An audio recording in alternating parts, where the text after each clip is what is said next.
வணக்கம். காலத்தின் குரல் நிகழ்ச்சிக்கு உங்களை அன்போடு வரவேற்கிறோம். தமிழக சட்டமன்றத்தில் எதிர்க்கட்சி தலைவர் மு.க.ஸ்டாலின் அவர்களும் காங்கிரஸ் கட்சியின் சட்டமன்ற குழு தலைவர் திரு ராமசாமி அவர்களும் போலீஸ் மானிய கோரிக்கையில் அரசை விமர்சித்து முன்வைத்த கருத்துக்களுக்கு முதலமைச்சர் எடப்பாடி பழனிசாமி இன்று பதிலளித்திருக்கிறார்.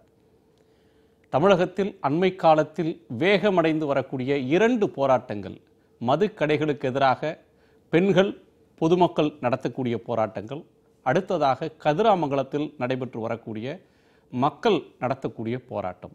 இந்த 2 போராட்டங்கள் பற்றியும் முதலமைச்சர் சொல்லியிருக்கக்கூடிய கருத்து, தமிழகத்தில் பெண்கள் குழந்தைகளை முன்னிறுத்தி போராடுவது என்பது அண்மை காலத்தில் ஒரு ஃபேஷனாக ஆகிவிட்டது என்ற கருத்தை முதலமைச்சர் சொல்லியிருக்கிறார். அதேபோல திருப்பூர் அருகே சாமலாபுரத்தில் மதுக்கடைகளை அப்புறப்படுத்த கோரி பெண்கள் நடத்திய போராட்டத்தில் போலீசாரை பொதுமக்கள் தாக்கியதால் தான், கடும் சொற்களால் பேசியதால் தான் போலீசார் எதிர்வினை ஆற்ற வேண்டி இருந்தது என்ற கருத்தை அவர் சொல்லியிருக்கிறார். டாஸ்மாக் போராட்டத்தையும் கதிராமங்கலம் போராட்டத்தையும் தூண்டி விடுகிறார்கள், வெளியிலிருந்து வரக்கூடிய சக்திகள் தூண்டி விடுவதனால்தான் இந்த போராட்டங்கள் நடக்கின்றன என்று சொல்கிறார். உண்மையிலேயே போராட்டங்கள் தூண்டி விடப்படுகின்றனவா? மதுக்கடைகளை மூடச் சொல்லி மக்கள் ஆங்காங்கே போராடுவது என்பது அரசியலுக்கு அப்பாற்பட்டு நடக்கக்கூடிய போராட்டங்களா, இல்லை தூண்டிவிடக்கூடிய போராட்டங்களா? பெண்கள் குழந்தைகளை முன்னிறுத்துவது என்பது அவர்களும் போராட்டத்தில் பங்கேற்கிறார்கள், தன்னியல்பாக பங்கேற்கிறார்கள் என்ற கருத்தை முதலமைச்சர் நிராகரிக்கிறார். போராட்ட களத்தில் அவர்கள் முன்னிறுத்தப்படுகிறார்கள் என்று குற்றம் சாட்டியிருக்கிறார். இந்த கருத்துக்களை எவ்வாறு பார்ப்பது? நம்மோடு பாட்டாளி மக்கள் கட்சியின் வழக்கறிஞர் திரு பாலு, ஓய்வு பெற்ற காவல்துறை அதிகாரி திரு கருணாநிதி, மக்கள் அதிகாரம் அமைப்பின் திரு வெற்றி செழியன், கோவையிலிருந்து போராட்டக்காரர் தவமணி அவர்கள். வணக்கம். பொதுவாக முதலமைச்சர்கள் அல்லது உள்துறை அமைச்சர்கள் போலீஸ் எக்ஸஸ் அப்படின்னு ஒன்று வர்றப்ப, அது எந்த ஊரில் எந்த ஆட்சியில் எப்போது நடந்தாலும் அது தொடர்பாக எதிர்க்கட்சிகளோ அல்லது உரிமை அமைப்புகளோ, மனித உரிமை அமைப்புகளோ குற்றம் சாட்டுகிற போது காவல்துறையை டிஃபென்ஸ் செய்ய வேண்டிய இடத்துல முதலமைச்சர்கள் இருக்கிறாங்க. எந்த எக்ஸஸ், அத்துமீறல், வரம்பு மீறிய செயல்கள் அப்படின்னு எது வந்தாலும் அதற்கு காரணங்களை மக்கள் தான் தூண்டினார்கள். காவல்துறை குறைந்த அளவிலான பலப்பிரயோகத்தை செய்தது, காவல்துறையின் பக்கத்தில் தவறு இல்லை, காவல்துறை தவறாக நடந்து கொள்ளவில்லை, வேண்டுமென்றே அரசியலுக்காக இதை சொல்கிறீர்கள் அப்படின்னு விளக்கம் தர்றது கடந்த காலத்தில் தொடர்ந்து பார்த்துருக்கிறோம். அப்படியான ஒரு விளக்கமாக இதை பார்க்கணுமா, இல்லை பெண்களை கொண்டு போராடுகிறார்கள், முன்னிறுத்தி போராடுகிறார்கள், இது ஒரு ஃபேஷனாக அமைந்து விட்டது, போய்விட்டது அப்படின்றத வேறு பார்வையில் பார்க்கணுமா? அதாவது ஒரு முதலமைச்சராக, ஒரு அரசை வழிநடத்தக்கூடியவராக, ஒரு காவல்துறையினுடைய நடவடிக்கைகளை நியாயப்படுத்தி பேசுவது என்பது அது வாடிக்கை. அது அவருடைய இடத்தில் யார் இருந்தாலும் அதைத்தான் செய்வார்கள்.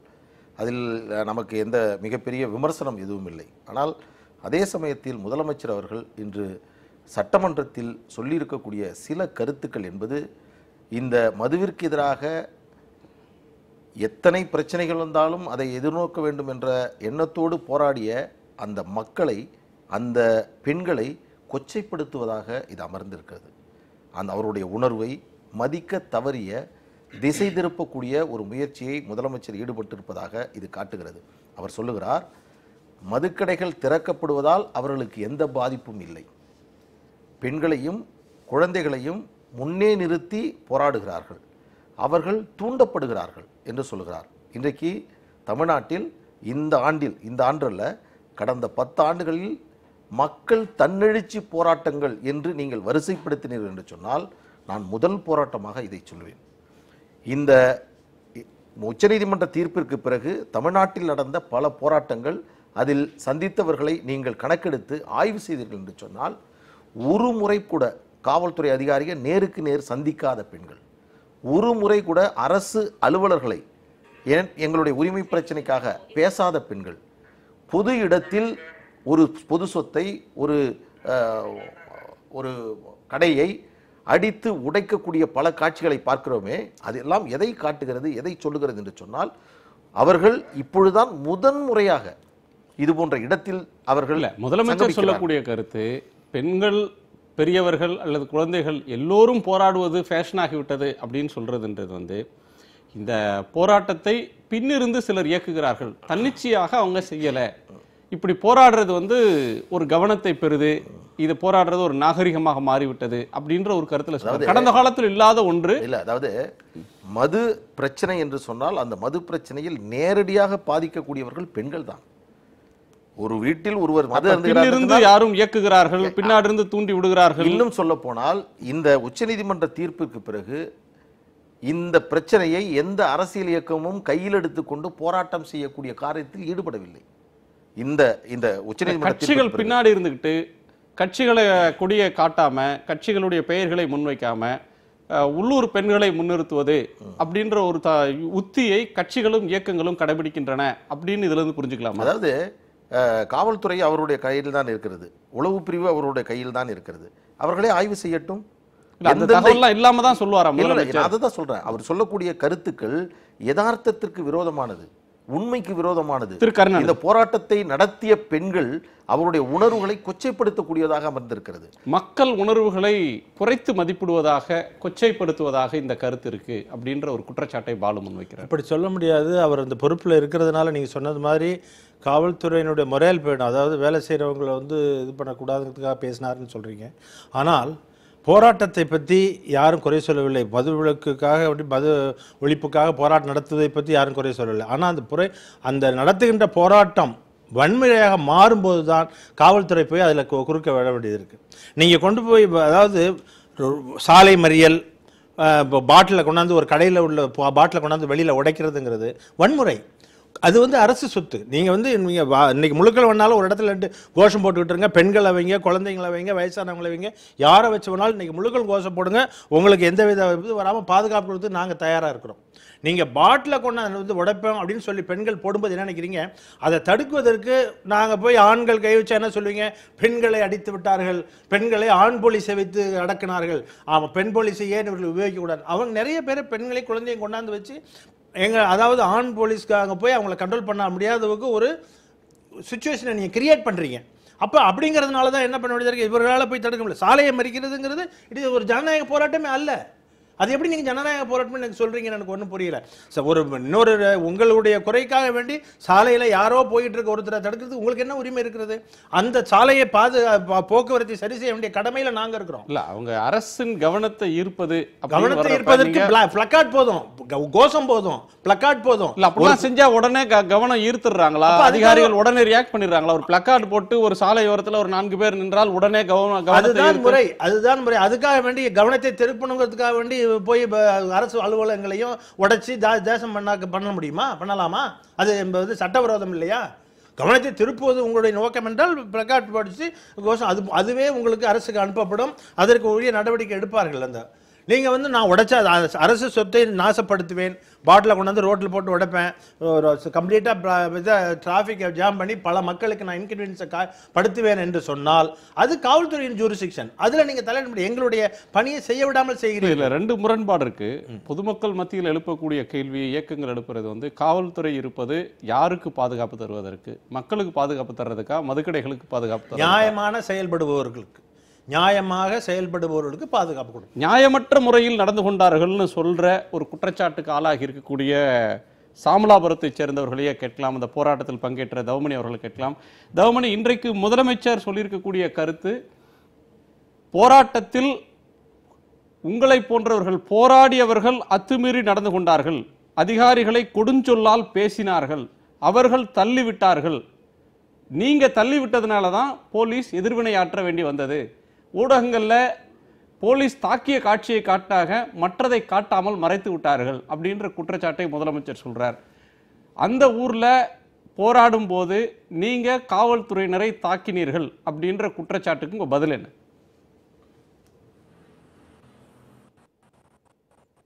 வணக்கம் சார். எங்கள் ஊரில் நடந்த போராட்டத்தில் இந்த தமிழகம் முழுவதுமே எல்லாருமே பார்த்துருக்காங்க.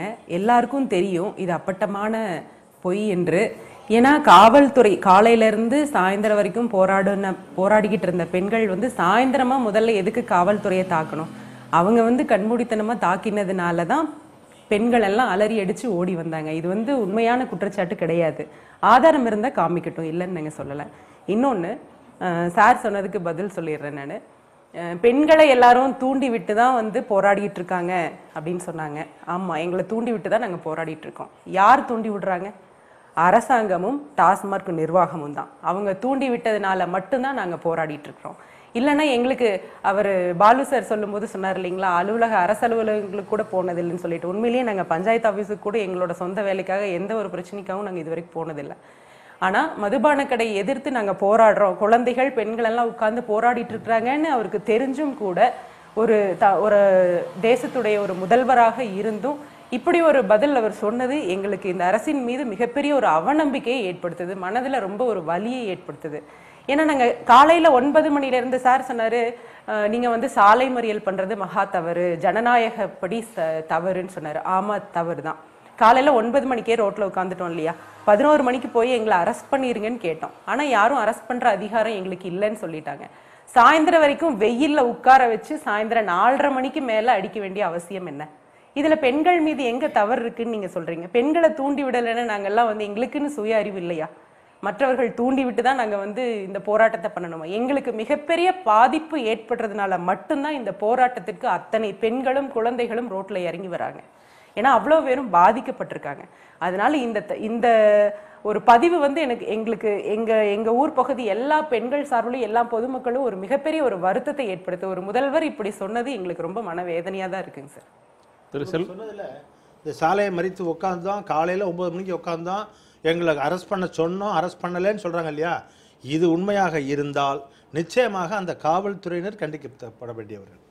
முதலமைச்சர் பெண்களை முன்னிறுத்துறாங்க, பெரியவர்கள் குழந்தைகள் எல்லோரும் சேர்ந்து போராடுறது ஒரு ஃபேஷன் ஆயிடுச்சு, சில இயக்கங்கள் அமைப்புகள் பின்னாடி இருந்து இதை தூண்டி விடுறாங்க அப்படின்னு சொல்றது போராடக்கூடிய மக்களுடைய உணர்வை சிறுமைப்படுத்துறதா இருக்கு, எங்களுக்கு ஒரு அவநம்பிக்கையை ஏற்படுத்துவதா இருக்குன்னு சொல்லி போராட்ட தரப்புல இருந்து சொல்றாங்க.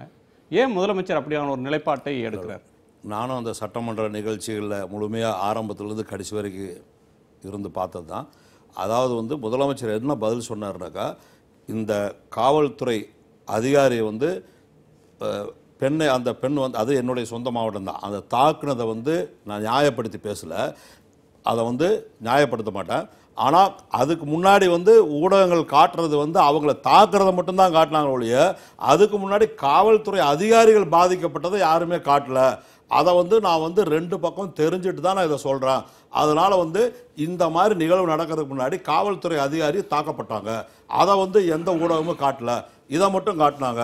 அதனால் நான் எல்லாமே விசாரித்தோம். ஏடிஜிபி வந்து இப்போ வந்து என்ன செய்கிறாரு, ஏடிஜிபி போட்டு ஒரு விசாரணை பண்ணாங்க.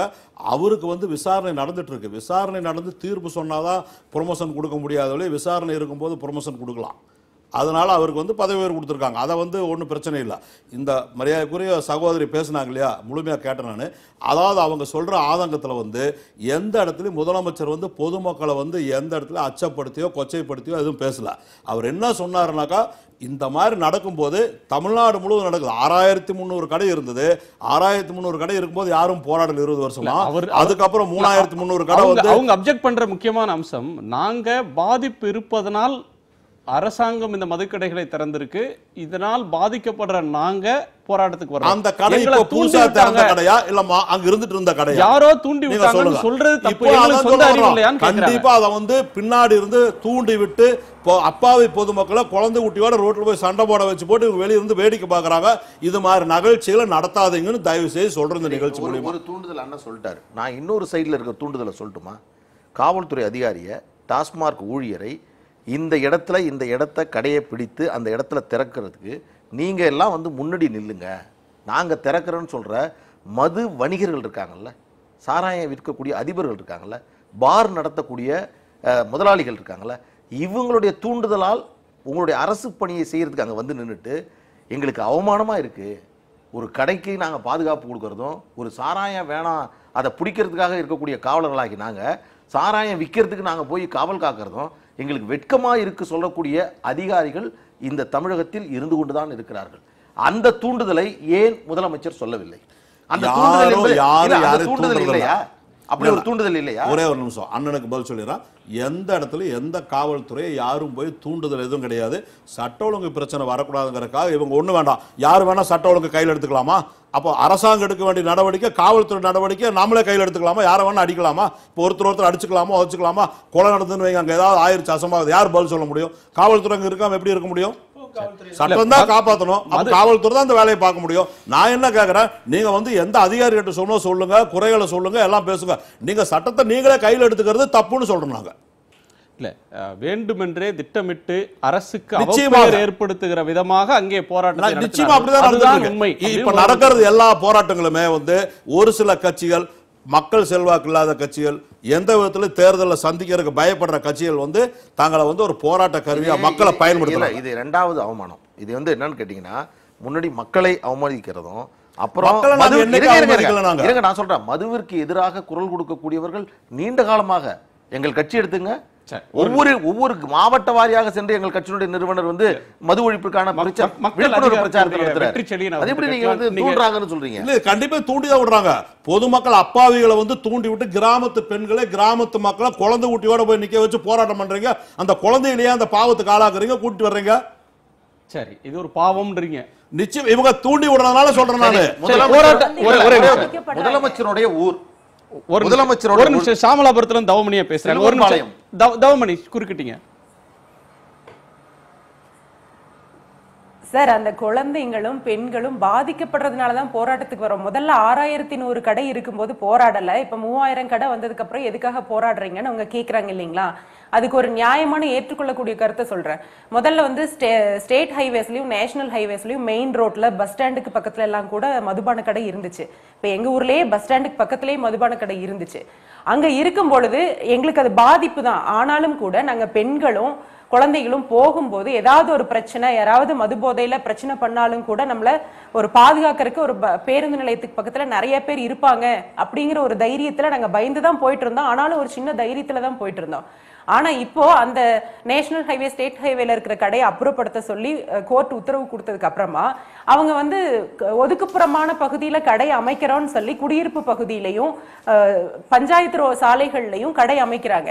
அந்த ரோட்ல நாங்க போகாம இருக்க முடியாது இல்லைங்களா? மிகப்பெரிய பாதிப்பு எங்களுக்கு ஏற்படுதுங்க. அங்க நடக்க முடியல, பயமா இருக்குது நடக்கிறதுக்கு. ஒண்ணுமே இல்லை, நாங்க போன உண்ணாவிரதம் உட்கார்ந்துட்டு இருந்தோம். எங்க கண்ணு முன்னாடி ஒரு ஆக்சிடென்ட், ஹேண்டிகேப்டா இருந்த ஒரு பொண்ணு கால் விரல் தனியா கட் ஆயிடுச்சு. அந்த அளவுக்கு கண் முன்னாடி மது போதையில கொண்டு வண்டி விட்டுருக்காங்க. நிறைய குழந்தைங்கள்லாம் சின்ன வயசுலயே மது போதைக்கு அடிமையாகிறாங்க. வெற்றி செல்வன், நீங்களும் மதுவுக்கு எதிரான போராட்டத்தை தமிழகம் முழுக்க முன்னெடுக்கிறீங்க. இந்த போராட்டத்தில் பெண்கள், குழந்தைகள் முன்னிறுத்தப்படுகிறார்கள். இப்படி நடத்துவது என்பது ஃபேஷன் ஆகிவிட்டது அப்படின்ற கருத்தை முதலமைச்சர் சொல்றார். திரு செல்வராஜ் அவர்களும் இயக்கங்கள் தேவையற்ற வகையில் இந்த போராட்டத்தை பின்னால் இருந்து இயக்குறாங்க அப்படின்ற குற்றச்சாட்டை முன்வைக்கிறார். அதாவது முதல்ல திரு பழனிசாமி அவர்கள் இந்த சொல்லுக்கு பகிரங்கமாக மன்னிப்பு கேட்கணும். ரெண்டாவது பெண்கள் பெண் முதலமைச்சராக இருந்து ஊழல் பண்ணலாம், பெண் போலீஸு தீ வைக்கலாம் போராட்ட காலத்தில். பெண்கள் போராடுறது குற்றமா? பெண்கள் எதற்காக என்ன சொல்கிறாங்கன்னா, இப்போ என்ன இப்படி கருத்து வருதுன்னா, பெண்கள்லாம் ஒன்றும் தெரியாதவங்க, அப்பாவிங்க, அதனால் பின்னால் தூண்டி விடுறாங்கன்னு சொல்கிறாங்க. பெண்கள் ரொம்ப எல்லாரை விட அறிவாளிகள். அவங்க நடைமுறையில் கணவன் குடிச்சு செத்து போயிட்டான்னா குடும்ப நடுத்தரவு நிற்கும். டெய்லி அடிக்கிறான், பிள்ளை குடிக்க போகுது, ரோட்டில் கிடக்கான், தகராறு பண்ணுறான், எல்லாம் தெரிஞ்சுக்கிட்டு அதனோட பாதிப்பை உணர்ந்து தான் அவங்க நிற்கிறாங்க. இப்போ பெங்களூரில் பிஎஃப் வட்டி விகிதம் குறைச்சிட்டாங்கன்னு பெண்கள் தானே போராடினாங்க. அப்போ பெண்கள் அறிவில்லாமல் தான் போராடுறாங்களா, தெரியாமல் தான் போராடுறாங்களா? யார் எதுக்காக தூண்டி விடணும் அவங்களுக்கு? அப்போ இன்னைக்கு கதிராமங்கலத்தில் போராடுறாங்க, நெடுவாசலில் போராடுறாங்க, தன்னோட விவசாயம் அழிக்கப்பட போகுதுன்னு தெரியாமல் தான் போராடுறாங்களா? அப்போ எப்படி இருக்குன்னா, அது பெண்கள்லாம் ஒன்றும் தெரியாதவங்க, அவங்களுக்கு பின்னால் தெரியாமல் தூண்டி விட்டுறாங்கன்னு பேசுகிறாங்க. இன்னொரு பக்கம் பெண்கள் மிகப்பெரிய அறிவாளிகள் தான், அவர்கள் சொந்த பாதிப்பை உணர்ந்து சரியான முறையில் போராடுறாங்க. இன்னொரு விஷயம், இந்த அரசாங்கம் என்பது இந்த பிரச்சனை தீர்க்காதன்னு மிக தெளிவாக தெரிஞ்சு வச்சுருக்காங்க பெண்கள். கடப்பாறை எடுத்துகிட்டு போகிறாங்க, சம்முட்டி எடுத்துகிட்டு போகிறாங்கன்னா அரசாங்கம் செய்யாது. ஐயா சொன்னார் இல்லைங்களா, அரசாங்கத்துக்கு மனு கொடுங்க, முறையிடுங்கன்னு. எத்தனை முறை முறையிடுதுங்க? அதாவதுங்க, ஒரு சாராய கடை திறக்கிறதுக்கு யார் வரா? சாராய கடை திறக்கிறதுக்கு இந்த டாஸ்மாக் சம்பந்தப்பட்ட அதிகாரி வரணும், வர்றதில்லை. பார் வைக்கிறவன் வரான், இங்கே இப்போ போலீஸ் நிற்கிது, இன்னொரு பக்கம் வந்து இது ஒரு இல்லீகலாக தான் கடையை திறக்கப்படுது. பல கடைகள் இன்னைக்கு பார்த்தீங்கன்னா இன்னைக்கு சென்னையில் இந்த முந்தானத்து வந்து பார்த்தீங்கன்னா பள்ளிக்கரணையில் ஒரு போர்டு கிடையாது, விற்பனை பிரதிநிதி கிடையாது, ரகசியமாக சரக்கு ஓடுது, ஒரு திருட்டு சாராய மாதிரி ஓடிக்கிட்டு இருக்கு. அப்போ இப்படி சாராய கடைக்கு வந்து இந்த மாதிரி வந்து முக்கியத்துவம் கொடுக்குற அரசு அப்படின்றத எப்படி அரசுன்னு சொல்ல முடியும்னு நான் கேள்வி வைக்கிறேங்க. அதாவது ஒரு சாராய விற்பனை தான் இந்த நாட்டோட முக்கியமான பிரச்சனையா, தமிழ்நாட்டோட முக்கியமான பிரச்சனையா? இல்ல, எல்லா மாநிலங்கள்லயும் இருக்கு. இருக்கட்டும் சார், குறிப்பா 2 மாநிலங்களை தவிர மற்ற இடங்கள் எல்லாமே சாராயம் இருக்கு. ஆமா. அப்படி இருக்கும்போது இந்த ஒன்றை மட்டும் தமிழ்நாட்டை மட்டும் நீங்க குறை சொல்றீங்களா இல்ல எல்லா சார் மாநிலங்களும்? எல்லா மாநிலத்தையும் இருந்துச்சுன்னா குறை சொல்லித்தான் ஆகணும். தமிழ்நாட்டை மட்டுமல்லங்க. அதாவதுங்க ஒரு கால அரசு இல்ல, நாங்க பேசி முடிச்சேன், நான் முடிச்சிடுறேன் சார். எந்த மதுக்கடை வாய்ப்பே அரசாங்கம் வந்து அதோட காவல் இருந்து ஒன்றும் திறக்க சொல்றதில்ல. என்ன சொல்றோம், மதுக்கடை வேண்டாங்கிறதுல மது விலக்கு கொண்டு வரணுங்கிறதுல அரசு உறுதியா இருக்கு. அதனாலதான் அம்மா 500 கடை மூடினாங்க. நம்ம முதலமைச்சர் மரியாதைக்குரிய எடப்பாடி பழனிசாமி வந்தது முதல் 500 கடை மூடினாங்க. இவங்க கேஸ் நடத்துனதுல வந்து உச்சநீதிமன்றம் போட்ட தீர்ப்பு படியும் போயிருச்சு. இப்போ 1600 கடை 500 கடை, அதுவும் 500 கடையை மூடிடுவோம். நாங்க ஒன்றும் மதுக்கடை நடத்தணும் அவசியம் இல்லை. அரசாங்கத்தை பத்தி குறை சொல்ல வேண்டிய தகுதி உங்களுக்கு இல்ல. முதல்ல நீங்க தேவையில்லாம பழனிசாமிங்கிறீங்க, ஒரு முதலமைச்சர் மரியாதை பேசுங்க. நீங்க என்ன சொன்னீங்க, என்ன முதல்ல ஒழுக்கமா பேசணும் பேசணும், தேவையில்லாம பேசாதீங்க. நிகழ்ச்சியில் எப்படி பேசணும், பொதுமக்கள் மத்தியில் பேசணும், இப்படியா பேசுவாரு? இவர் ஒழுக்கம் இருக்கா முதல்ல? திரு பழனிசாமி என்ன தவறு இருக்கு? என்ன திரு முதலமைச்சர் என்ன திரு இல்லங்க, முதலமைச்சராக நான் நினைக்கல. நீங்க வந்து மக்களோட பிரதிநிதி காசு வாங்குறதுக்கு வேண்டி பேசிட்டு இருக்காங்க. பெண்கள் போராட்டத்தை கொச்சைப்படுத்துகிறவரை எப்படி முதலமைச்சர் நான் சொல்ல முடியும் கேக்குறேன். பெண்கள் போராட்டத்தை, நியாயமான போராட்டத்தை கொச்சைப்படுத்துகின்ற ஒருவரை எப்படி முதலமைச்சர் யாரு கொச்சப்படுத்தல? பெண்களை பாதுகாக்கிறது இந்த அரசாங்கம். பேசுற வார்த்தை என்ன சொல்றது? தன்னோட வாழ்க்கை அழிய போகுது, உங்களோட வாழ்க்கை அழிஞ்சிருக்கின்ற உணர்ந்துதான் பெண்கள் போராடுறாங்க. பேசுற வார்த்தைக்கு என்ன அர்த்தம்? அந்த பேசுற வார்த்தை முதலமைச்சர் பேச முடியுமா? சார், முதலமைச்சர் பேச உங்களுக்கு யோகியதே கிடையாது. நான் சொல்ல வேண்டிய அவசியம் இல்ல. நான் ஏத்துக்கல. செஞ்சிட்டு இருக்கீங்க. நான் ஏத்துக்கல. பண்ணிட்டு இருக்கீங்க. பேசலாம். ஒரு நேரத்துல பேசுங்க. ஒரு நேரத்துல பேசலாம். நீங்க அமைதியா பேசுங்க, வாய முடியும். ஒரு நிமிஷம். நீங்க ஏற்றுக்கொண்டாலும் ஏற்றுக்கொள்ளாவிட்டாலும் நமக்கு முதலமைச்சர் திரு எடப்பாடி பழனிசாமி அவர்கள், நான் ஒண்ணும் சொல்லல சார், அதை பத்தி அதுல டிஸ்பியூட் ஒண்ணும் இல்ல, டிஸ்பியூட் ஒண்ணும் கிடையாது.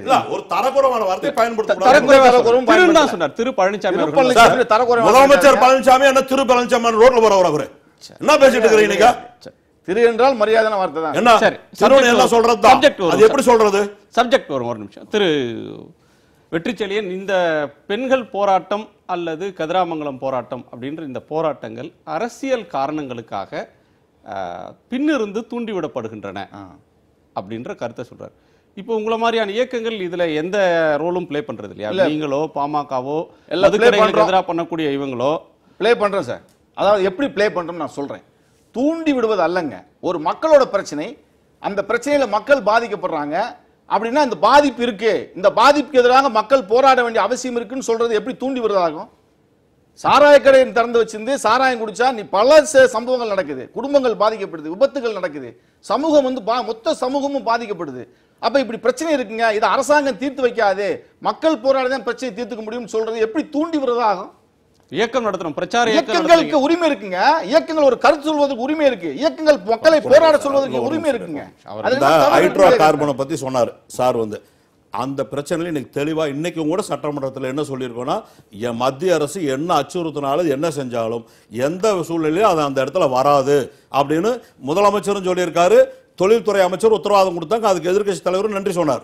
ரெண்டாவது, இன்னொரு இடத்துல தடியடி நடந்து சண்டை நடந்து அந்த இடத்துல வந்து 35 வருஷத்துக்கு முன்னாடி சுமார் 40 வருஷம் ஆயிப்போச்சு. அந்த பைப்பெல்லாம் போட்டு கேஸ் எடுக்கிறாங்க, பெட்ரோல் எடுக்கிறாங்க, டீசல் எடுத்துட்டு இருக்காங்க. அது நீண்ட காலம் இருக்கிற இடம். அந்த பைப்பு பழுதாயிருக்கு, அந்த பைப்பை மாற்றி நடத்த சொல்லிட்டாங்க.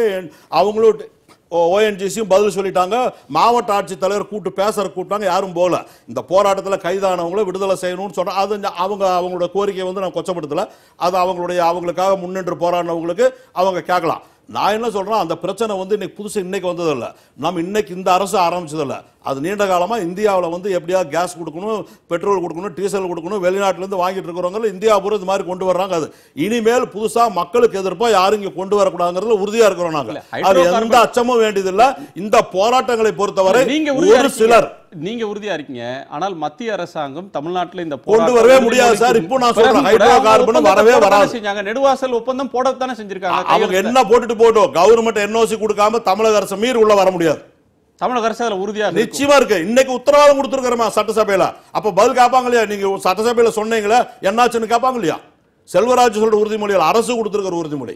சரி, ஒரு சிறு இடைவேளைக்கு பிறகு நாம் பேசலாம். இந்த உறுதிமொழிகளுக்கு மீறி மக்கள் ஏன் தொடர்ந்து போராடுறாங்க, வெவ்வேறு இடத்துல இருந்து ஏன் போராட்ட களம் வருகிறது, இது ஃபேஷன் அப்படின்னு சொல்றதுன்னா காரணமின்றியும் தேவையின்றியும் மக்கள் போராடுறாங்களா, அல்லது நீங்க குற்றம் சாட்டுறது மாதிரி இயக்கங்கள் பின்னாடி இருந்து, கட்சிகள் பின்னாடி இருந்து அரசியலுக்காக தூண்டுறாங்கன்ற குற்றச்சாட்டில் எதுவும் உண்மை இருக்கான்னு விவாதிக்கலாம். திரு கருணாநிதி, சாமலாபுரம் ஒரு போராட்டம், அதுவும் வந்து பெண்கள் போராட்டக்காரர்களை போராட்டம் செய்தவர்கள் இவர்களை தாக்குனாங்க, போலீஸாரை தாக்கினார்கள், கடும் சொற்களால் பேசினாங்க, தள்ளி விட்டாங்க, அதனால் போலீஸ் எதிர்வினையாற்றியது. இன்னொன்று சமகாலத்தில் இன்னொரு போராட்டம் கதிராமங்கலத்தில் நடந்துகிட்டு இருக்கு. அந்த ஊரே தீவு மாதிரி இருக்குன்னு செய்திகள் வருகின்றன. ஏராளமான போலீஸார் குவிக்கப்பட்டார்கள். இப்போ போலீஸார் கொஞ்சம் கொஞ்சமாக விளக்கப்பட்டிருக்கிறாங்க. அங்கேயும் பார்த்தீங்கன்னு சொன்னால் முதலமைச்சர் சொன்ன விளக்கம், பொதுமக்கள் மீது கல்லெறியப்பட்ட பொதுமக்கள் போலீஸாரை தாக்கினார்கள், பொதுமக்கள் தான் வன்முறையை தூண்டினாங்க அப்படின்னு சொல்கிறாங்க. எந்த போராட்டம் வந்தாலும் போலீஸ் எங்கெல்லாம் தடியடி நடத்தி மக்களை கலைச்சாலும் அந்த தடியடியை நியாயப்படுத்துறதுக்கு மக்கள் தூண்டி விட்டாங்க அல்லது மக்கள் தரப்புல இருந்து கல் வீசினாங்க அப்படின்னு சொல்றது ஒரு வாடிக்கை. அந்த வாடிக்கை இப்போவும் தொடருதா, இல்லை அதான் உண்மையா? அதாவது நீங்கள் காவல்துறையினுடைய நிலையை புரிஞ்சுக்கணும். எந்த காவல்துறை அதிகாரியும் தன்னுடைய ஜூரிஸ்டிக்ஷனில் ஒரு போராட்டம் நடந்து அதில் லத்தி சார்ஜ் நடந்து ஒரு கலவரம் ஆகணும் அப்படின்னு விரும்ப மாட்டாங்க. ஏதோ என்ன போராட்டமே நடக்காமல் இருக்கணும்னு விரும்புவாங்க. நடந்தால் கூட அது அமைதியாக முடிஞ்சுவிடுன்னு நினைப்பாங்க. லத்தி சார்ஜ் கூட ஏன்னா நிம்மதியாக முடிஞ்ச உடனே போய் ஓய்வெடுக்க முடியும். இப்போ என்ன ஆகும், லத்தி சார்ஜ் நடந்துச்சுன்னா நிச்சயமாக இதன் மீது என்கொயரி நடக்கும், அதுக்கு ரிப்போர்ட் போடணும். அந்த சம்பவத்துக்கு அப்புறம் அவனால் நிம்மதியாக தூங்க முடியாது. அந்த என்கொயரி ஜஸ்டிஃபை ஆகிறோம். இதை எந்த அதிகாரியும் விரும்ப மாட்டாங்க. அதுக்காக என்ன அடிக்கிறதுல என்ன அவர்களுக்கு சௌரியம்? நிச்சயம் கிடையாது. அவர்கள் அவர் குடும்பமான வரைக்கும் அவர்களை சமாதானப்படுத்தி அது சம்பந்தப்பட்ட அதிகாரிகளை கொண்டு வச்சு பேசி கலைஞ்சு போக சொல்கிறார்கள். கலைஞ்சு போக மாட்டேன்னு ரோட்டில் படுத்துக்கிட்டு அடமண்டா எந்திரிக்காத போது தான் அவர்கள் கலைக்க வேண்டிய கட்டாயம் வரும்போது தான் லத்தி சார்ஜுங்கிற ஒரு இதுக்கே போகிறாங்க. எடுத்தவொன்னு லத்தி சார்ஜ் போகிறது அப்படி முடியாது. அந்த மாதிரி போக மாட்டாங்க, போக வேண்டிய அவசியம் இல்லை. அப்போ அரெஸ்ட் ஆகணுங்க. இவங்க சொல்கிறாங்க 8 மணி நேரமாக எங்களை அரெஸ்ட் பண்ண சொன்னாங்க. அரெஸ்ட் ஆனாட்டாங்கன்னா விஷயமே முடிஞ்சு போச்சு. நேராக கொண்டு போய் எங்கேயாச்சும் ஒரு கல்யாண மண்டபத்தில் உட்கார வச்சு அவங்களுக்கு சாப்பாடை கொடுத்து சாயந்தரம் அனுப்பிச்சி விட்ருவோம். எங்களுக்கு அதான் ப்ரிவென்ட், எங்களுக்கு இன்ஸ்ட்ரக்ஷனே அதுதான். 151 அரெஸ்ட் பண்ணி கொண்டு போனீங்க, சாலையை மறிச்சாவே உங்களை அரெஸ்ட் பண்ணியிருக்கோன்னு சொல்லிவிடுவோம். உடனே இம்மிடியட்டாக நோ டைமே எடுத்துக்க மாட்டோம். சில சமயங்கள் அவங்களே கேட்பாங்க, சார் நான் கொஞ்ச நேரம் ரோட்டில் நின்றுக்கிறேன் சார், அப்புறமா அரெஸ்ட் பண்ணுங்க சார், ஃபோட்டோ எடுத்துக்கிறேன் சார் கூட சொல்லுவாங்க. நின்றுங்கன்னு ஃபோட்டோ எடுத்துட்டு அவங்கள கொண்டு போய் உட்கார வச்சு சாப்பாடு போட்டு அனுப்பிச்சு வைப்போம். இல்லை, தமிழ்நாடு முழுக்க கடந்த 3 மாத காலமாக பார்த்தா ஒரு மக்களால் மக்கள் தன்னெழுச்சியாக முன் வந்து போராடாம யாரோ தூண்டி போராட்டம் நடக்கிறது. ஒரு நாள் நடக்கலாம், 2 நாள் நடக்கலாம். இன்றைக்கு 100 நாளா சொல்றேன், ஊரை சுற்றி 100ன்னு எங்க மாலையிலும் காலையிலும் செய்தி போடுறோம். 100 செய்திகளை கிராமப்புற செய்திகளில் தான் எடுத்து போடுறோம். கிராமங்கள்லேருந்து வர்ற செய்தி இன்வேரியபிளி தினந்தோறும் ஏதேனும் சில கடைகள் முன்னால் மக்கள் திரண்டு நின்று போராடுறாங்க. அது எல்லாமே தூண்டப்பட்டது அப்படின்ற முடிவுக்கு ஒரு அரசு வர முடியுமா? நான் ஒரு காவல்துறை அதிகாரிங்கிறது வெளியில சாதாரண சிட்டிசனா நான் சொல்றேன். நான் காவல்துறையில பணியாற்றியவன். கள்ளச்சாராயங்கள் இருந்தபோது பல வில்லேஜுக்கு நான் ரெய்டு போயிருக்கிறேன். அப்போ ரெய்டு போனால் கள்ளச்சாராயம் விற்கிறவனை எந்த அந்த பகுதியில் உள்ள பெண்கள் இவ்வளோ பேர்களை போராடுறாங்களே, யாராவது காட்டி கொடுத்தாங்களான்னு கேளுங்க, காட்டி கொடுக்க மாட்டாங்க. அவன் கள்ளச்சாராயத்தை கொண்டு போய் பக்கத்து வீட்டில் வச்சுட்டு போய் ஒளிஞ்சுக்குவான், இன்னொரு வீட்டில் ஒளிஞ்சுக்குவான். நாங்கள் கேட்டால் கூட எங்களுக்கு தகவல் கிடைக்காது. எங்களையே கேட்குறீங்க, எங்களுக்கு என்ன தெரியும், நாங்களா விற்கிறோம் அப்படின்னு வாங்க. அப்புறம் போய் நாங்கள் எங்கேயாவது தனியாக நின்னா சில பொம்பளைங்க தனியாக அங்கேருந்து வந்து சார் அந்த வீட்டில் இருக்கு போங்க சார். அந்த அளவுக்கு சாராயம் விற்கிறவன்ட்ட இருந்த பயம். இப்போ ஒயின் ஷாப்பில் அரசோட ஒயின் ஷாப்பை உடைச்சி கொண்டாந்து வெளியில் போடுறீங்களா எப்படி? அப்போ எப்படி அந்த துணிச்சல் அவங்களுக்கு அங்கே வரல? இப்போ நீங்க அங்க வந்து கள்ளச்சாராயத்தை நாங்க பிடிக்க வந்த ரெய்ட் பண்ண வந்தவங்களுக்கு கூட தகவல் கொடுக்கறதுக்கு உங்களுக்கு பயம் இருந்தது. அது பாதிப்போட உக்கிரம் காரணமா இருக்கக்கூடாது. கள்ளச்சாராயத்தை விடவா இந்த சாராயம் உக்கிரம்ங்கிறீங்க? கள்ளச்சாராயத்தில் நிறைய பேர் செத்துக்கிட்டு இருந்த காலம். அப்போ நாங்க ரெய்டுக்கு போறோம், எங்களுக்கு தகவல் கொடுத்தா நாங்க பிடிப்போம். அதுவே கொடுக்கறதுக்கு பயப்படுவாங்க. இன்னும் சில இடங்கள்ல குறைச்ச ஸ்ட்ரெங்த்ல போய் அடி வாங்கிட்டு வந்த போலீஸ் ஆபீசர்ஸ் இருக்கிறாங்க. அப்ப நீங்க செய்யாத போராட்டங்கள் அப்பொழுது நீங்க எடுக்காத இனிஷியேட்டிவ் இப்ப எடுக்கிறீங்கன்னா சந்தேகம் வருது. நீங்களா செய்றீங்களா இல்ல வேற யாரும் பின்னாடி இருந்து செய்ய வைக்கிறாங்களான்னு முதலமைச்சர் கேட்டிருக்காரு. அதாவது சார், அதாவது கள்ளச்சாராய ரைடுக்கு போறாருன்னு சார் சொல்றாரு இல்லைங்களா? சாராயம் காய்ச்ச காலகட்டங்களில் சாராயம் காய்ச்சது போலீஸ் தெரியாம காய்ச்ச முடியாது.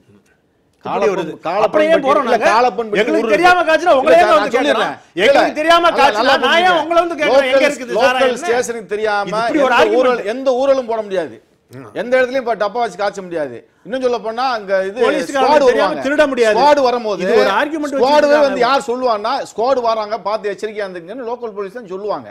அப்ப போலீஸும் கள்ளச்சார வியாபாரியும் கூட்டா இருக்கும் போது எப்படி மக்கள் வெளிப்படையா வந்து அங்க சொல்லுவாங்க? 19 சொல்றீங்க. 19 சார், இது நான் சார் எங்க ஊர்ல இருந்து சொல்றேன். நான் எங்க ஊர் பக்கத்துல காலப்பன்பட்டி, யாருக்கு வேணாலும் தெரியும். காலப்பன்பட்டின்ற ஊரு வறுமையில மொத்த கிராமம் சாராயம் காய்ச்சல கிராமம். எனக்கு தெரியும். டியூப்ல கட்டி கொண்டு போவாங்க சாராயம், கள்ளச்சாராயம். எல்லா போலீஸுக்கும் யார் யார் எத்தனை பாடல ஊழல் போட்டிருக்கான், எவ்வளவு காய்ச்சலாம், எவ்வளவு சரக்கு போகுதுன்னு தெரியும் லோக்கல் போலீஸுக்கு.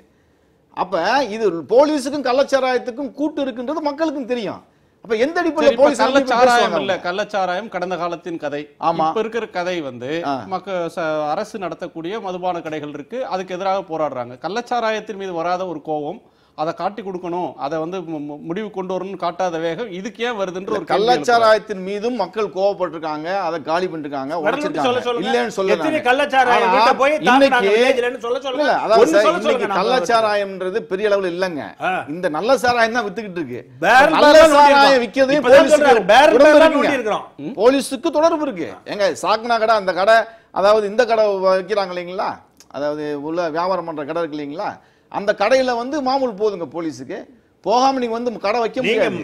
சாராய கடை வந்து அரசால் அங்கீகரிக்கப்பட்ட நீங்கள் வில்லேஜ்ல உள்ளவங்க சட்டம் போட்டு நிப்பாட்டினீங்கன்னா நாங்க எப்படி மாமூல் வாங்க முடியும்? டாஸ்மாகோட நடக்கிற பார்கள் அரசு இருக்கு சார். டாஸ்மாக் பார்ல இருந்து போலீஸுக்கு மாமூல் போதுங்க. டாஸ்மாக் கடையில இருந்து, ஏன்னா நீங்க பாருங்க சார், வியாபாரம் பண்ணக்கூடிய டைம் அரசாங்கம் ஒன்று ஒதுக்கி இருக்குங்க.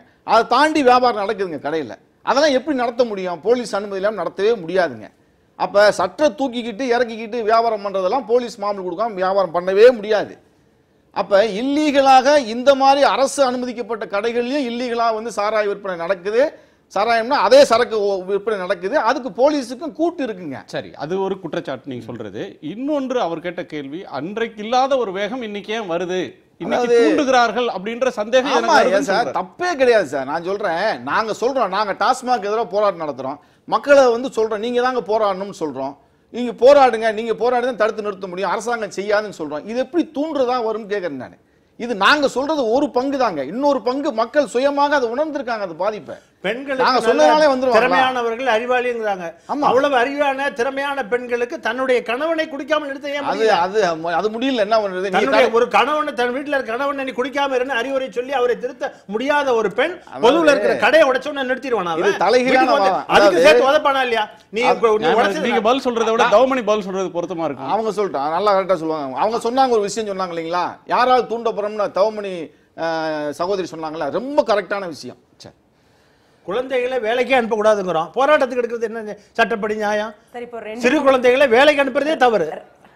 தவமணி சார் எந்த காலத்துல இருக்கீங்க? சார் எந்த காலத்துல இருக்கீங்க? சொல்லுங்க, நீங்க சொல்ல வேண்டியது வேலைக்கு அனுப்ப வேண்டாம். எந்த காலத்துல இருக்கீங்க சார்? 2-3 விஷயத்துக்கு நான் பதில் சொல்லி ஆகணும். கள்ளச்சாராயம் வந்து காய்ச்சிட்டு இருக்கும்போது பெண்கள் யாரும் காட்டி கொடுக்கல, நாங்க ரெய்டு வந்தோம்னு சொன்னாங்க இல்லீங்களா? சரி, நீங்க சொன்னது போல போலீஸ் வந்து உண்மையாகவே ரெய்டு வந்திருக்கலாம், கள்ளச்சாராயத்தை காட்டி கொடுக்காம இருந்திருக்கலாம். அப்ப அங்கொன்னு இங்கொன்னுமா இருந்துட்டு இருந்துச்சு. ஆனா இப்பதான் போலீஸ் பாதுகாப்போட டாஸ்மாக் கடைகளை திறந்து வைக்கிறேன்னு யாருக்கிட்ட போய். இணைப்புல ஏதோ சிரமம் இருக்கு. திரு பாலு, கதிராமங்கலத்துக்கு வருவோம். இந்த இதுக்கு நீங்க கண்டிப்பா ஏதாவது சொல்ல விரும்புவீங்க. கதிராமங்கலத்துல ஒரு கருத்தை முதலமைச்சர் சொல்றார். அது ஏற்கனவே போடப்பட்ட திட்டம், நீண்ட காலமாக அது நடந்து கொண்டிருக்கிறது. பாதிக்கப்பட்ட ஒரு குழாயை மாற்றி அமைக்கிறதுக்கான நடவடிக்கை எடுக்கப்பட்டிருக்குது. ஆனால் சிலரின் தூண்டுதலின் பேரில் அங்கு தேவையில்லாத ஒரு பிரச்சனையை உருவாக்கி இந்த நிலைமையை ஏற்படுத்தி இருக்கிறார்கள் அப்படின்ற ஒரு குற்றச்சாட்டை முதலமைச்சர் சொல்றார். நீண்ட காலமாக அது இருக்குது, 10 ஆண்டுகளுக்கு மேலே இருக்கக்கூடிய ஒன்று.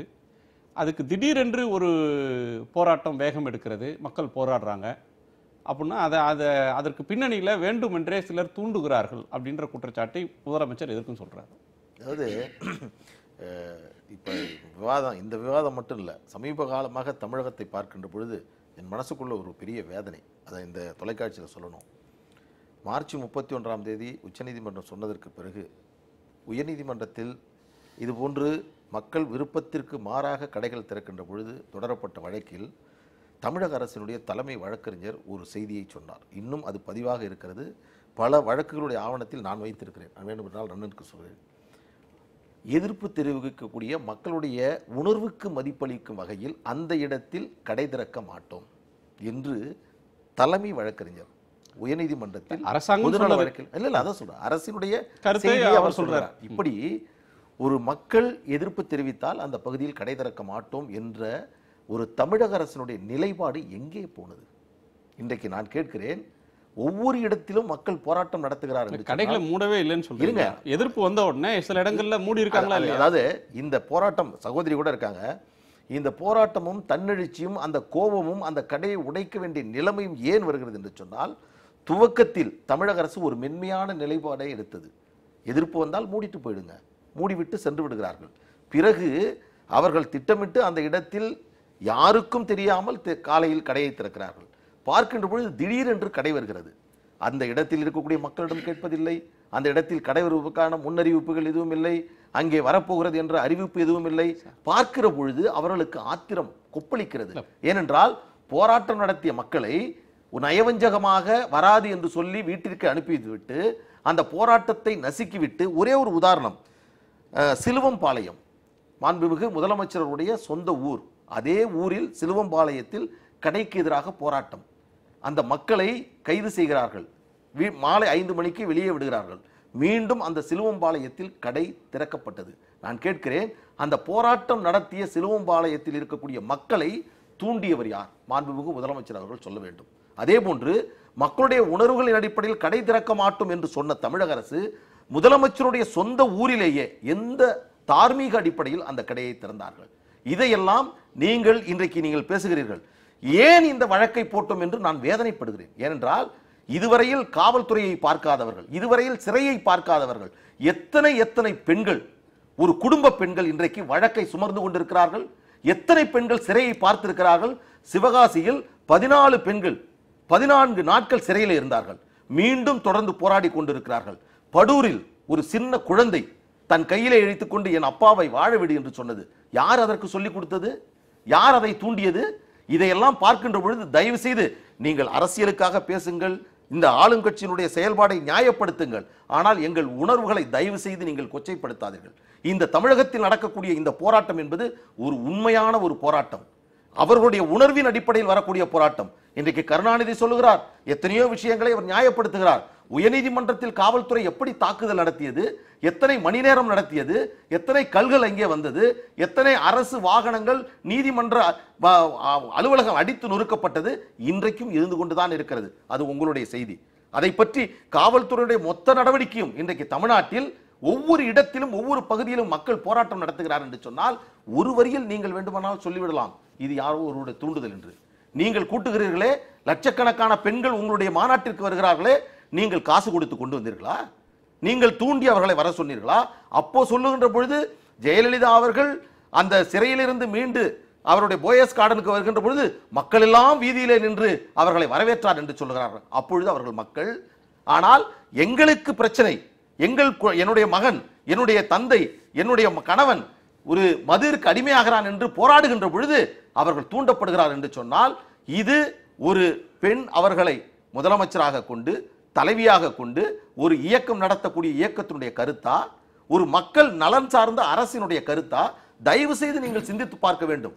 இதுதான் எங்களுடைய வேதனை. எங்களுக்கு நீங்கள் வியாபாரம் செய்யுங்கள், நீங்கள் மதுக்கடையை திறங்கள், எங்களுக்கு மாற்று கருத்து அல்ல. ஒரு மக்களுடைய உணர்வுக்கு ஏன் இந்த அரசு செவி கொடுக்க மறுத்தது? மக்களை மதிக்கின்ற அரசாக மக்கள் என்ன சொல்றாங்களோ அதுக்கு அவங்க சொல்றதை கேட்கறதுனால தான் ஹைட்ரோ கார்பன் திட்டத்தில் வந்து மக்கள் எதுக்குறாங்க, மக்களுக்கு ஆதரவாக இந்த அரசு இருக்கிறனால தான் அந்த திட்டம் எந்த சூழ்நிலையும் வராதுன்னு உத்தரவாதம் கொடுத்துருக்கோம். மதுக்கடையை பொறுத்தவரை இன்னைக்கு ஒன்றும் அதிமுக ஆட்சி கொண்டு வந்ததில்லை. இது திமுக ஆட்சியில் கொண்டு வந்தது. ஆண்டாண்டு காலமாக இருந்துட்டு இருக்கு. பிராந்தி கடை எல்லாமே இருக்கு. இது வித்துட்டு இருக்காங்க. இதுல வந்து இன்னைக்கு அம்மா தான் வந்து 500 கடை மூடினாங்க. அதுக்கப்புறம் இந்த முதலமைச்சர் முதலமைச்சர் எடப்பாடி பழனிசாமி 500 கடை மூடியிருக்காங்க. இன்னைக்கு வந்து சுப்ரீம் கோர்ட் போர்டு ஆர்டர் படி போயிடுச்சு. 1200 கடை தான் இருக்கு. இதையும் விரைவில் ஒரு வருஷம் 1.5 வருஷத்துக்குள்ள 6 மாசத்துக்கு இவ்வளவு கடைங்கிற மாதிரி மூடிடுவோம். அரசுக்கு வந்து மதுக்கடை நடத்துங்கிற அவசியமே இல்லை. அது நடத்திட்டு இருக்கணுங்கிறது இல்லை. அதுக்காக ஒரே நாளில் வந்து அந்த நடவடிக்கை படிப்படி எடுத்துட்டு இருக்கிறோம். இவங்க சொன்ன மாதிரி எல்லாம் கிடையாது. எங்க வந்து மக்கள் கிட்ட என்ன போஸ்ட் ஒட்டியா விளம்பரம் பண்ணிட்டு வந்து கடை வைக்க போறோம்னு கேட்டா வர முடியும். ஒரு இடம் வாடகை கிடைக்கிற ஊருக்கு ஒதுக்குப்புறமா ஒரு 500 அடி தள்ளி ஒரு ஒதுக்குப்புறமா இருக்குன்னா அந்த இடத்துல ஒரு வாடகை பில்டிங் கிடைச்சா வைப்பாங்க. அங்க வந்து வைக்க வேண்டாம்னு போராட்டம் பண்ணா அதுக்கு வந்து அப்ஜெக்ஷனே பண்றதில்ல கவர்மெண்ட். அதிகாரிகிட்ட சொல்லியாச்சு, அவங்க ஏதாவது அப்ஜெக்ஷன் பண்ணா விட்டுருங்க அந்த இடம் வேண்டாம்னு சொல்லி. அப்புறம் வேற இடத்துல எங்க இருந்தா அந்த மாதிரி தான் போயிட்டு இருக்கோம். மக்களுக்கு எதிராக மக்களை தூண்டு விடுகிறவர்களை மட்டும்தான் பேசுற மொழிய மக்களுடைய ஆட்சி தான் இப்ப நடந்துட்டு இருக்கு. அதனாலதான் ஒரு சாமானியன் வந்து முதலமைச்சராக இருக்காரு. ஒன்னு மிட்டாமிராசு கிடையாது. ஒன்று சாதாரணமா ஏழையா இருந்து விவசாயியா இருந்து ஒரு விவசாய கூலி குடிமகன் தான் வந்து இன்னைக்கு தமிழ்நாடு முதலமைச்சர். எந்த கட்சியில் அது ஆக முடியுமான்னு கேளுங்க. இவங்க கட்சியில் இவர் அண்ணா அவ்வளவு சொல்றாரு. இவங்க கட்சியில் ஒரு சிபிஐ வழக்கு இருக்கக்கூடிய ஒரு மகனைத்தான் முதலமைச்சரா ப்ரொடெக்ட் பண்ணாங்களோ அண்ணன் பாலையோ மரியாதைக்குரிய அந்த கட்சியுடைய தலைவர் மணி அண்ணனையோ யாரும் முதலமைச்சரா கேண்டிடேட் அறிவிக்கல. தொடர்ந்து தொடர்ந்து முன்னாடி கூட அண்ணா அவர்கிட்ட பேசும்போது கூட நான் அமைதி காத்தேன். காரணம் என்னவென்றால் சமீப காலமாக இது போன்ற விவாதங்களை மக்கள் வெறுக்கிறார்கள். எந்த தலைப்பிற்காக பேசுகிறோமோ அதை விட்டுவிட்டு தேவையில்லாமல் திசை திருப்பக்கூடிய விவாதங்கள். நீங்கள் சொன்னக்கூடிய கருத்து இந்த விவாதத்திற்கு ஏதாவது ஒரு முனை அளவு தொடர்பு இருக்கிறது என்று சொன்னால் நான் பதிலளிக்கிறேன். தயவு செய்து நிறுத்திங்க. இது மாதிரி நான் சொல்றேன் கேளுங்க. தயவு செய்து சொல்றேன். நான் அதுல அவர் தவறா இருந்தா நான் வந்து அதை வந்து நான் என்ன வேணா கேட்டுக்க தயாரா இருக்கிறேன். நீங்க இவ்வளவு பேசுறீங்களே, உங்க கட்சியுடைய தலைவர் மரியாதைக்குரிய ஐயா மதிக்குரிய டாக்டர் தப்பா போகல. நான் என்ன சொல்றேன், இவங்க வந்து கடுமையா நீங்க வந்து மக்கள் பிரச்சனைக்காக போராடுங்க, சந்தோஷப்படுறோம். நீங்க என்ன செய்யணும்னாக்கா முன்னுதாரணமா இந்த தமிழ்நாட்டிலேயே எங்க கட்சியில யார் உறுப்பினராக சேர்ந்தாலும் மது அருந்தவர்களை கட்சியில் உறுப்பினராக சேர்த்த மாட்டோம், குடியாரரை நாங்கள் உறுப்பினராக வச்சுக்க மாட்டோம்னு சொல்லி நீங்க அறிவிச்சு அதுக்கு ஒரு முற்றுப்புள்ளி வைங்க பார்க்கலாம். சரி, அது வேறொரு விவாதம். அது அந்த காலத்துல எல்லா கட்சியும் தான் முன்னெடுக்கணும். மது விலக்கு ஏற்றுக்கொள்றோம் அப்படின்னு சொல்ற எல்லா கடுமையா எதிர்த்து போராடுறீங்க, பிரச்சாரம் பண்றீங்க.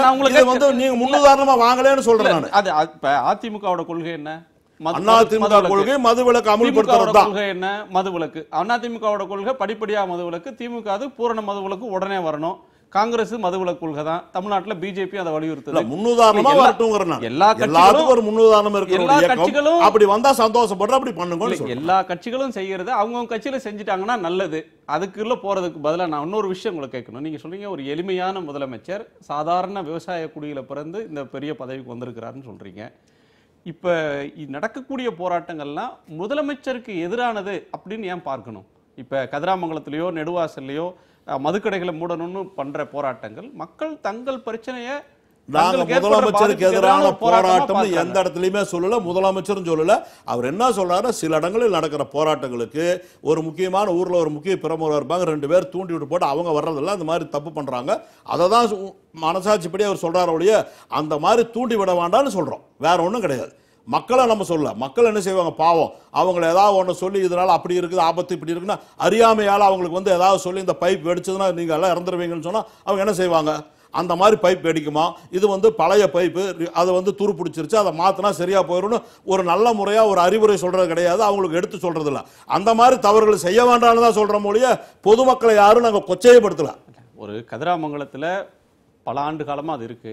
ஆனால் அண்மை காலத்தில் அவங்களுக்கு பாதிப்பு அதிகரிச்சிருக்கு. குடிக்கிற தண்ணியில கலப்படமாக இருக்கு, மாசு அடைஞ்சிருக்கு. நிலத்தடி பைப் உடைஞ்சதுனால தான் சார் அந்த மாதிரி நிலத்தடி நீர் ஆழமா போயிருக்கு.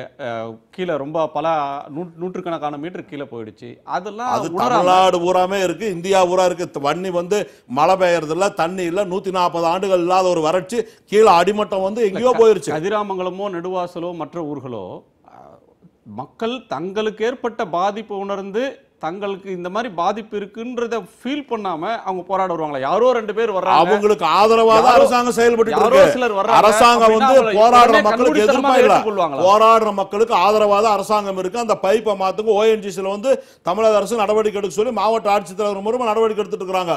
அவங்க கிட்ட அறிக்கை கேட்டிருக்கு, எல்லாம் பண்ணிட்டு இருக்கு. அது மாதிரி இல்ல. நான் என்ன சொல்றேன்னா, சட்டத்தை கையில் எடுத்துட்டு பாட்டிலில் பூரா மண்ணெண்ணெய் அந்த பெட்ரோலை நிறச்சி வச்சுட்டு நாங்கள் தற்கொலை பண்ணிக்குவோங்கிறாங்க. ரோட்டில் வந்து குப்பையை எடுத்து போட்டு எல்லாம் எடுத்து போட்டு தீ வச்சுட்டாங்க.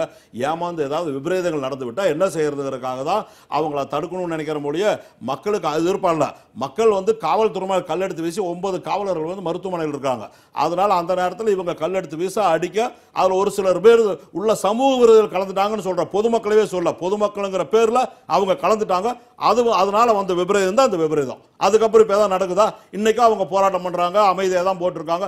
எந்த விதத்தில் காவல்துறை எந்த விதமான குறுக்கீடும் கிடையாது. ஆனால் கதிராமங்கலத்தில் போராட்டம் நடத்துகிறவர்கள் மீது தேவையில்லாத வழக்கு, குண்டர் சட்டத்தில் அவர்களை அடைப்பதற்காக நடவடிக்கைகள், இதை தமிழக அரசு ஏன் செய்ய வேண்டும்? அவர்கள் போராட்டம் நடத்துகிறார். ஜெயராமன் ஓய்வு பெற்ற பேராசிரியர், அவர் தலைமையில் 10 பேர் மீது குண்டர் சட்டம் போடுவதற்கான முயற்சியை தமிழக அரசு எடுக்கவில்லை என்று சொல்லுங்க. குண்டர் சட்டத்துக்காக அரசு போல அரசாங்கம் முழுமையா விசாரிச்சுட்டு இருக்கு. என்ன நடந்தது, ஏது நடந்தது, இந்த போராட்டத்தை பொறுத்தவரை மக்கள் நலன் காக்க வேணுங்கிறது எங்களுடைய கடமை. தௌமணி குறுக்கிட்டீங்க.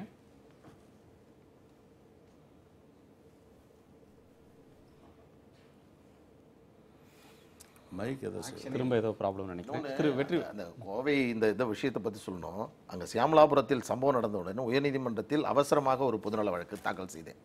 நான் உடனடியாக அந்த பெண்ணை தாக்கியதை பார்த்து மனவேதனை அடைந்து பெண். அப்போ அரசு தலைமை வழக்கறிஞர் 2 விஷயத்தை சொன்னார். அந்த சம்பந்தப்பட்ட இடத்தில் அண்ணனு கூட தகவணும், அந்த இடத்தில் கடையை நாங்கள் திறக்க மாட்டோம் உத்தரவாதம். இன்னொன்று, அந்த அதிகாரி மீது துறை ரீதியான விசாரணையை நாங்கள் துவங்கி இருக்கிறோம். 2 விஷயத்தை சொல்லிட்டு அந்த 2யுமே கடந்த 1 மாச காலத்துக்குள்ள கரெக்டா 30 நாள்ல ஒன்று மீண்டும் அதே இடத்துல 2 கடை, அவருக்கு பதவி உயர்வு. இதுதான் மக்களுடைய உணர்வுக்கு மதிப்பளிக்கக்கூடிய அரசினுடைய செயல்பாடா? அந்த இடத்துல கடை, அதே இடத்துல கடை திறக்கவே கிடையாது. அது மாவட்ட ஆட்சித்தலைவரை அறிவிச்சு அந்த இடத்துல கடை வேண்டாம்னு சொல்லி ரத்து பண்ணியாரு. சரி, அப்படி அந்த இடம் தாண்டி 1 கிலோமீட்டர் ஊரே இல்லாத இடம். அந்த ரோடு அது பொங்கலூர்ங்கிற ஊர், அந்த ஒரு ரோடு வரும். 10 கிலோமீட்டருக்கு வீடே இல்லாத இடம், முள்ளு செடியா முளைச்சு கிடக்கு. அந்த இடத்துல கடை. இருங்க, மீண்டும் அந்த கடை திறக்கிறாங்க, மக்கள் போராட்டம் நடத்துறாங்க. நான் உயர்நீதிமன்றத்தில் காலை 10:30 மணிக்கு நான் மீண்டும் தலைமை நீதிபதியிடம் முறையிடுறேன். இந்த 2 உத்தரவாதமும் மீறப்பட்டிருக்கிறது என்று சொன்னவுடன் அன்னைக்கு நைட்டே கடையை மூடுனீங்க. எப்படி மூடுனீங்க? ஏன் மூடுனீங்க? எந்த இடத்துல அரசாங்கம் வந்து அத்துமீறி கடை திறக்கிறது இல்ல. இப்போ அண்ணன் சொன்னாலோ பொதுமக்கள் சொன்னாலோ வேண்டாம்னா வேண்டாம், அவ்வளவுதான். நம்ம ஒண்ணு வேணும்னே சொல்றது இல்ல. அந்த கடை வைக்கிறதுனால அவசியம் இல்லை எங்களுக்கு. இந்த போராட்டம் நடக்குது, அது காலையில இருந்து 10 மணி நேரம் நடக்குது. அந்த போராட்டத்தில் என்ன சொல்றாங்க? இந்த கடையை இடமாற்றம் தான் சொல்றது அவங்களுடைய கோரிக்கை. கலெக்டர் வந்து உத்தரவாதம் கொடுக்குறாரு, நாங்கள் அந்த கடையை எடுத்துடுறோம்னு சொல்லிட்டு. எழுதி கொடுங்கன்னு கேட்குறாங்க, எழுதி கொடுக்குறாங்க. எழுதி வாங்கினதுக்கப்புறம் இந்த கடை மட்டும் இருக்கக்கூடாது, தமிழ்நாடு முழுக்க உள்ள கடையிலான்னு அப்படியே மாறிட்டாங்க. அதற்கப்புறம் தான் என்ன பண்ணுறதுக்கு அவங்கள கூட்டத்தை கலைக்க வேண்டிய கட்டாயம் வந்தது. வெற்றிவேல், சரி. திருவள்ளைவாயல்ன்ற ஊரில் வந்து நாங்கள் போனோம், மக்கள் போராட்டம் நடத்துகிறாங்க. கடையை வந்து கலால்துறை அதிகாரி வந்து எழுதி கொடுக்குறாரு, இனிமேல் கடையை நாங்கள் திறக்க மாட்டோம்னு சொல்லி. டிஎஸ்பி எழுதி கொடுக்குறாரு, கையெழுத்து போட்டு கொடுத்த லெட்டர் எங்கிட்ட இருக்குது. எழுதி கொடுத்துட்டு அப்புறம் போராட்டம் எல்லாம் இது பண்ணி வந்துட்டாங்க மக்கள். கரெக்டாக உள்ள ஊருக்குள்ளே போய் யாரெல்லாம் போராடினாங்களோ, யாரெல்லாம் வந்து முன்னணி இருந்தாங்களோ அவங்கள பூரா போலீஸை வச்சு மிரட்டி கரெக்டாக 1 வாரத்தில் அந்த கடை திறந்துட்டாங்க. இதுதான் வந்து கடையை படிப்படியாக மூடக்கூடிய அரசு எடுக்கின்ற நடவடிக்கை. புரியுதுங்களா? பல இடங்களில் மக்கள் போராடுறாங்கன்னா, பாட்டில் உடைக்கிறாங்கன்னா எடுத்த உடனே போய் பாட்டில் யாரும் உடைக்கிறதே கிடையாது சார். பல முறை சொல்கிறாங்க, பல முறை கோரிக்கை வைக்கிறாங்க, பல முறை அமைதியான முறையில் ஆர்ப்பாட்டம் பண்ணுறாங்க. அதை எதையும் செவிசாய்க்காத மூலம் தான் கடைசியில் மக்கள் பாட்டில் உடைக்கிறாங்க. அப்போ இது இந்த பிரச்சனை யார்கிட்ட இருக்கு? மக்கள்கிட்ட இருக்கா, இல்லை வந்து அரசுகிட்ட இருக்கு? செவிசாய்க்காத அரசுகிட்ட இருக்கா? ஐயா சொன்னார் இல்லைங்களா, அரசு வந்து எங்கெல்லாம் அப்ஜெக்ஷன் பண்றாங்களோ, இல்ல ஒரே எங்கெல்லாம் அப்ஜெக்ஷன் முன்னறிவிப்பும் இல்லாம எந்த விதமான பெட்டிஷன் கொடுக்கிறதுல கோரிக்கை கிடையாது. எந்த முன்னறிவிப்பும் இல்லாம என்ன செய்யறாங்கனாக்கா, அந்த பெண்கள் அந்த போராட்டத்துக்கு வர்றதில்ல. நான் சொல்றேன் தெளிவா, கிராமங்கள்ல எனக்கும் தெரியும், நானும் கிராமத்துல இருந்து வந்தவன், அவனும் ஆகாயத்துல இருந்து வந்தவன் கிடையாது. அந்த கிராமங்கள்ல எனக்கும் தெரியும், சில கிராமங்கள் என்ன செய்யறாங்கன்னா, வெளியே இருந்து சொல்லி நீங்க போய் ரோட்ல உட்கார்ந்துருக்க, கல் எடுத்துட்டு போய் அடிக்க, கடப்பாறை எடுத்துட்டு போய் கடையை குத்து கொண்டுருவாங்க. ஆண்கள் போனா கைது பண்ணுவாங்க, பெண்கள் அனுப்பிவிட்டு தவறு பண்றாங்க. அதனால இவர் சொல்ற மாதிரி இல்ல, எந்த இடத்துலயுமே வந்து அவங்க வந்து முன்னறிவிப்பு ஒண்ணு கொடுத்துட்டு செய்யறது இல்ல, சரி, உதாரணம் நேரடியா போறாங்க, இது பண்றாங்க. அதாவது இப்போ பெண்களை நிறைய கைது இடத்துல பண்ண- நடத்திட்டு தான் இருக்காங்க. அதுக்கு வந்து அரசாங்கம் என்ன பெண்களை செய்யுது? வந்து காவல்துறை வந்து எந்த இடத்துலயுமே வந்து அவங்களுக்கு வந்து வற்புறுத்தியோ துன்புறுத்தியோ கைது பண்ணியோ எந்த இது பண்றது, அவங்க எதுக்குறாங்களா வேண்டாம் விட்டுரு, அந்த கடை விட்டுரு, அவ்வளவுதான். அந்த மாதிரி அரசாங்கம் வந்து பொதுமக்களுடைய கோரிக்கையை ஏற்றுக்கொள்ள ஒரு அரசாங்கம் இந்த அரசு இருக்கு. இவர் சொன்னார் இல்லையா, இந்த அரசு என்ன அரசு எல்லாம் சிறப்பாக நடந்துட்டு இருக்கு, ஒட்டுமொத்த தமிழக மக்களும் பாராட்டுறாங்க, அரசு சிறப்பாக நடந்துட்டு இருக்கு. உங்களுக்கு பிடிக்கலைங்கிறதுக்காக ஒட்டுமொத்தமா குற்றச்சாட்டை சொல்ல வேண்டாம். கிடையாது. அதாவதுங்க பெண்கள் தாங்க அதிகமா சிறையில் வைக்கப்பட்டிருக்காங்க. இவங்க சொல்றாரு இல்லைங்களா, பெண்களை முன்னிறுத்துறாங்க, ஏன்னா அவங்க கைது செய்ய மாட்டாங்க, சிறையில் வைக்க மாட்டாங்கன்னு சொல்றாங்க இல்லைங்களா. பல பெண்கள், நூற்றுக்கணக்கான பெண்கள் சிறையில் இருந்திருக்காங்க. கோத்தகிரியில் ஒரு கடை உடைக்கப்பட்டு அந்த கடையில பெண்கள் வந்து 1 மாசம் சிறையில் இருந்திருக்காங்க. நாங்களும் கூட இருந்த அந்த சிறையில். இப்படி பல இடங்கள்ல பெண்கள் சிறை வைக்கப்பட்டிருக்காங்க. ஸ்பெசிபிக் அஃபென்ஸ் பண்ணா அரெஸ்ட் ஆமா, இல்ல நாங்க இப்ப பெண்களை வந்து முன்னிறுத்துறாங்கன்றாங்க இல்லைங்களா. பெண்களை முன்னிறுத்துவதன் மூலமாக போலீஸ் நடவடிக்கை எடுக்காதுன்றதுனால நிறுத்துறாங்கன்னு சொல்றாங்க இல்லைங்களா. அது கடையை மட்டும் உடைக்கல, கடையில வேலை அதாவது செய்யறாங்க, மண்டை பெண்கள் உடைச்சாங்க, அதுக்கு சிறைக்கு தான் போக கைது பண்ணாங்க. தயார்ன்றாங்க. அதாவது நாங்க வந்து டெய்லி செத்துக்கிட்டு இருக்கேன், நான் டெய்லி கஷ்டப்படுறேன். அப்ப நானு இத வந்து இந்த யாரு உங்களை குடிக்க சொல்றா? ஏன் குடிக்க போறீங்க? இதான் விஷயம். ஏன் குடிக்க போறீங்க நீங்க? ஒரு கடையை வைக்கிறாங்க, உங்க வீட்டுல கட்டுப்படுத்துங்க. எதுக்காக வைக்கிறாங்க? ஸ்கூலுக்கு முன்னால கடை இருக்கு. இந்த யார் குடிக்க போறீங்க? உங்க வீட்டுல யார் குடிக்க சொல்றா? ஒரு குடிகாரனை திருத்தறதுக்கு நாங்க எவ்வளவு கஷ்டப்படுறோம். ஆனா அந்த சாராயத்தை வித்துற நீங்க திருந்துறீங்களா? நாங்க உங்கள்ட்ட தானே சொல்றோம், மக்கள் நலன் சார்ந்த அரசு நாங்க குடிக்க கூடாதுன்னு சொல்றோம். ஆனா இருங்க, அரசாங்கத்துக்கு சொல்றோம் கடையை திறக்காதீங்கன்றோம். ஒண்ணு குடிக்காதீங்கன்னு சொல்றது எங்க பிரச்சனை, உங்கள்ட்ட சொல்றோம், நீங்க அதை கேளுங்களேன். கடையை திறக்காம இருங்க. அதில் வந்து இன்னைக்கு பல சிரமங்கள் இருக்கு. இன்னைக்கு இல்ல நீங்க இப்போ இருங்க, நீங்க ஒரு நிமிஷம். மக்களுடைய உணர்வுன்றீங்க. ஒரு ஒரு ஊராட்சியில் தீர்மானம் நிறைவேற்றினால் அந்த பகுதியில் கடை வைக்க கூடாது தமிழக அரசு நிறைவு செய்யலாம், நிறைவு. அண்ணா உச்சநீதிமன்றம் உறுதி செஞ்சது. நீங்க குறைஞ்சபட்சம் முதலமைச்சருடைய சொந்த ஊர், அவருடைய சொந்த ஊராட்சியில ஒரு கருத்து கணிப்பு இருங்க. நான் சொல்லிடுறேன், நான் ரொம்ப ரொம்ப அடக்கத்தோட சொல்லுங்க. நீங்க ஒரு உதாரணத்துக்கு அவருடைய சொந்த ஊராட்சியில ஒரு கருத்து கணிப்பு நடத்துங்க, இந்த ஊர்ல மதுக்கடை வேணுமா. நான் மெஜாரிட்டியா முதலமைச்சர் மாண்புமிகு முதலமைச்சர் எடப்பாடி அவருடைய சொந்த ஊராட்சியில பெரும்பான்மையானவர் மதுக்கடை வேண்டும்னு சொன்னா தமிழ்நாடு முழுக்க நீங்க திறந்துங்க. அதான் நான் தெளிவா சொல்றேன். நீங்க தயாரா சொல்லுங்க. அண்ணா வந்து அவங்க கட்சி அந்த ஊர்ல இருக்கு, அவங்களும் அதிமுகவுக்கு எப்பவுமே ஏட்டிக்கு போட்டி. அதனால இவங்க என்ன செஞ்சாங்கன்னாக்கா முதலமைச்சருடைய மரியாதையை குறைக்கணுங்கிறக்காக அங்க வந்து முதலமைச்சர் என்ன சொன்னாரு, காவல்துறையில வந்து பொதுமக்கள் எங்க வேண்டானாலும் வேண்டாம், அது ஒன்றும் நமக்கு அப்படி தேவையும் இல்லை, அந்த மாதிரி கடை திறக்க வேண்டிய அந்த கொள்கையில அரசு உறுதியா இருக்குது. முதலமைச்சரை பொறுத்த வரைக்கும் அந்த ஊர்ல முதலமைச்சருக்கு தான் 90% மக்கள் ஓட்டு போட்டாங்க, அந்த செல்வாக்கு இருக்கு, அது இன்னைக்கு இருக்கு. இப்ப தமிழ்நாடு ஊரா முதலமைச்சருக்கு நல்ல செல்வாக்காக தான் இருக்கிறோம். எப்ப தேர்தல் வந்தாலும் நாங்க தான் ஜெயிப்போம். தேர்தல் வரும்போது பேசிக்கலாம். இந்த மதுவிலக்கு கொள்கையே முடியாத காரணத்தினால மூன்று ஆட்சிகளையுமே நம்ம மாறி மாறி வச்சு கள்ளச்சாராயத்தில் நிறைய சாவு ஏற்படுது தான் இந்த மதுக்கடை திறந்தது.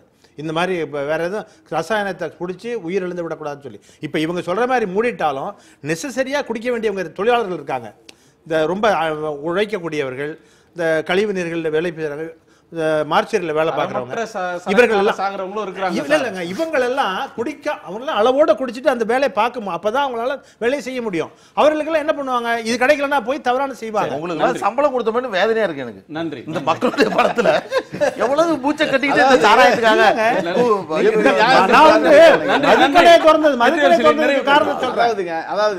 சாராய வித்ததுக்கு காரணம் நீங்க சொல்லி காவல்துறை அதிகாரி அடிப்படை. ஒரு நிமிஷம். அதாவது தனிநபர்கள் பெண்கள் போராடுவது ஃபேஷன் என்று சொன்ன வார்த்தை வந்து கண்டிக்கத்தக்கதுங்க. இன்னொரு பக்கம் வந்து பார்த்தீங்கன்னு சொன்னா அரசு என்பது மதுக்கடையை கண்டிப்பாக மூடாது, அதுக்கான மூடுறதுக்கான எந்த அறிகுறியும் கிடையாது. ஆகவே வந்து இதை மக்கள் தான் போராடி மூட வேண்டும். மக்கள் அதை சரியான வழியில் செய்கின்றார்கள். பெண்கள் அறிவுபூர்வமாக தங்களோட பாதிப்பை உணர்ந்து போராடுகின்றார்கள். யாரும் தூண்டிவிட வேண்டிய அவசியம் இல்லை. ஆகவே பெண்கள் போராட்டம் நியாயமானது, பெண்களை கொச்சைப்படுத்துவது கண்டிக்கத்தக்கது. முதலமைச்சரை பொறுத்தவரை சட்டமன்றத்தில் இன்று பேசியது நியாயம்தான். எப்படின்னா பெண்களையோ குழந்தைகளையோ யாரும் குற்றச்சாட்டு சொல்ல, அவங்களுக்கு பின்னாடி இருந்து தூண்டி விடுறவங்களை பத்தி தான் சொன்னாங்களே, போராடக்கூடிய மக்களை பத்தி அவர் ஒருவரையும் கூட பேசல. அதனால இந்த மாதிரி பேசுறத உண்மையை கண்டிக்கிறேன் நான். நன்றி நன்றி. இந்த அரசு இந்த போட்ட வழக்குகள் எல்லாம் மொத்தமா திரும்ப பெற்று அவர்களை வழக்கில்லாத ஒரு செய்திக்கு வழிவிடணும். உங்க கருத்துக்களை அரசு கவனத்துக்கு கொள்ளும் நினைக்கிறேன். உங்க நால்வர் வருகைக்கும் அங்கிருந்து பங்கேற்ற தவமணிக்கும் நன்றி. மீண்டும் சந்திப்போம். இது காலத்தின் குரல், திக்கட்டும் பரவட்டும்.